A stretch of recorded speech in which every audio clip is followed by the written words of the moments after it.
ಅಮ್ಮ ನಮಸ್ಕಾರ ಅಮ್ಮ. ಆರೋಗ್ಯ ಭೋಜನಕ್ಕೆ ಸ್ವಾಗತ. ಇವತ್ತೇನು ಹೇಳ್ಕೊಡ್ತೀರಮ್ಮ? ಇವತ್ತು ತೆಂಗಿನಕಾಯಲ್ಲಿ ಒಂದು ಸೂಪ್ ಮಾಡಿ ಕುಡಿಯೋಣ. ತೆಂಗಿನಕಾಯಿ ಸೂಪು ಏನೇನು ಬೇಕಮ್ಮ ಇದಕ್ಕೆ?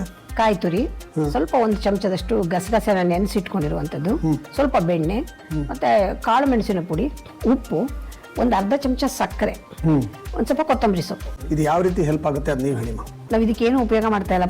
ಪ್ರಮುಖವಾಗಿರ್ತಕ್ಕಂಥದ್ದು ಕಾಯಿ ತುರಿ ಅಷ್ಟೇನೆ. ಈ ತೆಂಗಿನಕಾಯಿ ತುಂಬಾನೇ ಮನುಷ್ಯನಿಗೆ ಉಪಕಾರಿ. ಅದು ಎಲ್ಲ ಭಾಗವೂ ತೆಂಗಿನ ಮರದಲ್ಲಿ ಉಪಯೋಗ ಅನ್ನೋದು ಎಲ್ಲರಿಗೂ ಗೊತ್ತಿರ್ತಕ್ಕಂಥದ್ದು. ತುಂಬ ಜನ ಕೊಲೆಸ್ಟ್ರಾಲ್ ಅಂತ ಹೆದರ್ಕೊಂಡು ತಿನ್ನದೆ ಅದನ್ನು ಬಿಡ್ತಾರೆ. ಆದರೆ ತೆಂಗಿನಕಾಯಿ ಯಾರು ಪ್ರತಿನಿತ್ಯದಲ್ಲಿ ಅಡುಗೆಯಲ್ಲಿ ಎಲ್ಲ ಬಳಸ್ತಾರೆ ಆ ಭಾಗದ ಜನ ಆರೋಗ್ಯವಾಗಿ ಇರ್ತಾರೆ.